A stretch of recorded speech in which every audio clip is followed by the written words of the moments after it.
തിരുവനന്തപുരം ബാലരാമപുരത്ത് 2 വയസ്സുകാരി ദേവേന്ദുവിനെ കിണറ്റിലെറിഞ്ഞു കൊന്ന കേസ് വഴിത്തിരിവിലേക്ക്. കുഞ്ഞിനെ കൊന്നത് കുട്ടിയുടെ അമ്മ തന്നെയെന്ന് പ്രതി ഹരികുമാറിന്റെ നിർണായക മൊഴി. തിരുവനന്തപുരം റൂറൽ SP KS സുദർശനോട് ജയിലിൽ വെച്ചാണ് ദേവേന്ദുവിന്റെ അമ്മാവൻ മൊഴി നൽകിയത്. ഇതോടെ അമ്മ ശ്രീതുവിനെയും ഹരികുമാറിനെയും നുണപരിശോധനയ്ക്ക് വിധേയമാക്കാൻ പോലീസ് കോടതിയുടെ അനുമതി തേടി. ഈ സംഭവം നടക്കുന്നത് തിരുവനന്തപുരത്ത് ബാലരാമപുരം എന്ന സ്ഥലത്താണ്. 4.5 മാസങ്ങൾക്ക് മുമ്പ്. ഒന്ന് ആലോചിച്ച് നോക്കൂ, സ്വന്തം അച്ഛൻ്റെയും അമ്മൻ്റെയും സഹോദരൻ്റെയും കൂടെ കിടന്നുറങ്ങുന്ന കുട്ടി, അതും 2.5 വയസ്സ് മാത്രം പ്രായമുള്ളൊരു കുട്ടിയെ അതിക്രൂരമായി കിണറ്റിലെറിഞ്ഞു കൊല്ലും. എന്തായാലും ബാക്കി വീഡിയോസും കൂടി കേൾക്കാം. 4.5 മാസങ്ങൾക്ക് മുമ്പ് ദേവേന്ദു എന്ന 2 വയസ്സുകാരിയെ എറിഞ്ഞു കൊന്നത് ഈ കിണറ്റിലാണ്. അച്ഛനും അമ്മയും അമ്മാവനും സഹോദരനുമൊക്കെയൊപ്പം ഈ വീട്ടിൽ കിടന്നുറങ്ങിയിരുന്ന ദേവേന്ദുവിനെ കഴിഞ്ഞ ജനുവരി 30 പുലർച്ചെയാണ് കിണറ്റിൽ മരിച്ച നിലയിൽ കണ്ടെത്തിയത്. അമ്മാവൻ ഹരികുമാറാണ് ഏക പ്രതി എന്ന് കരുതിയ കേസിലാണ് ഇപ്പോൾ വഴിത്തിരിവിലേക്ക് എത്തിയിരിക്കുന്നത്.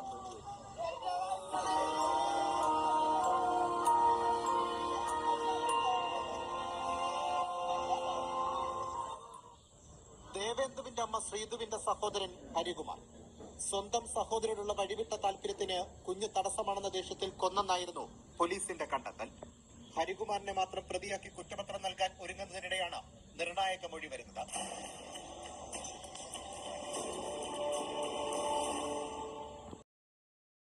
എന്തുവാടേ, ഒരു സ്വന്തം ഒരു അമ്മക്ക് കഴിയോടെ ഇതിനൊക്കെ? ഒരു ചെറുപ്രായം 2 വയസ്സും പ്രായം മാത്രമുള്ളൊരു കുഞ്ഞിനെ കിണറ്റിലെറിഞ്ഞു കൊല്ലാൻ. അവരൊരു സ്ത്രീയാണോ? അവരൊരു അമ്മയാണോ? എന്തായാലും കഷ്ടം തന്നെ. സ്വന്തം സഹോദരിയോടുള്ള വഴിവിട്ട താല്പര്യത്തിൻ്റെ പുറത്താണ് ഈ കുഞ്ഞിനെ കൊന്നതെന്നാണ് ഇതുവരെ പോലീസിൻ്റെ അന്വേഷണത്തിൽ പറഞ്ഞിട്ടുണ്ടായിരുന്നത്. അതും ഇതുവരെ പോലീസ് ചോദ്യം ചെയ്തിട്ടുള്ളതിൽ ഹരികുമാർ എന്നായി, അതായത് ഈ സ്ത്രീയുടെ സഹോദരൻ എന്ന് പറയുന്നത് ഇതുവരെ പറഞ്ഞിട്ടുണ്ടായിരുന്നത് ഇങ്ങനെയുള്ളൊരു സംഭവമായിരുന്നു. അതായത് പോലീസിന് കിട്ടിയ റിപ്പോർട്ട് ഇതുവരെ അതായിരുന്നു. പക്ഷേ ഇപ്പോൾ കുടുങ്ങുന്നായപ്പോൾ ആൾ സത്യം പറഞ്ഞു. ഇപ്പോൾ പ്രതി പറയുന്നത് സ്വന്തം അമ്മ തന്നെയാണ് കുട്ടിയെ കൊന്നത് എന്നുള്ളതാണ്.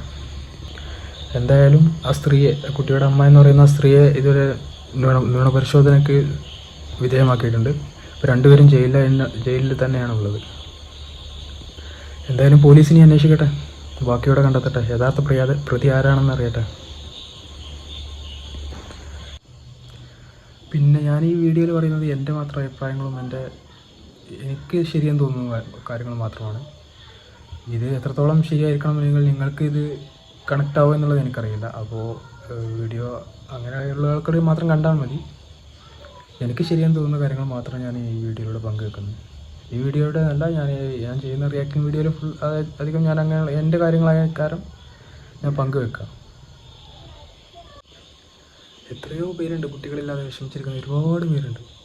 നമ്മുടെ കൺമുൻപിൽ നമ്മൾ കാണുന്ന ഒരുപാട് പേരുണ്ട്. പക്ഷേ ഇങ്ങനെ എത്ര ക്രൂരമായി ചിന്തിക്കാൻ, ഇങ്ങനെ ഒരു മെൻറ്റാലിറ്റിയിൽ എത്തിപ്പെടാൻ അവരെങ്ങനെയാണ് എത്തിപ്പെടുന്നത് എന്നുള്ളത് ഒരിക്കലും പ്രെഡിക്റ്റ് ചെയ്യാൻ കഴിയുന്നില്ല.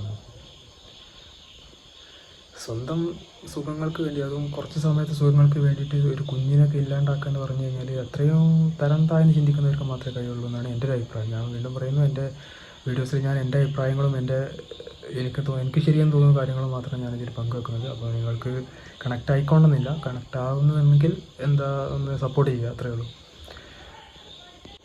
ഒരു പക്ഷേ കേസ് തെളിഞ്ഞ് ഇനി ആ സ്ത്രീ തന്നെയാണ് യഥാർത്ഥ പ്രതി എന്നുണ്ടെങ്കിൽ ഒരിക്കലും പുറം ലോകം കാണാത്ത രീതിക്ക് അവരെ തടവിലാക്കണമെന്നാണ് എൻ്റെ ഒരു അഭിപ്രായം.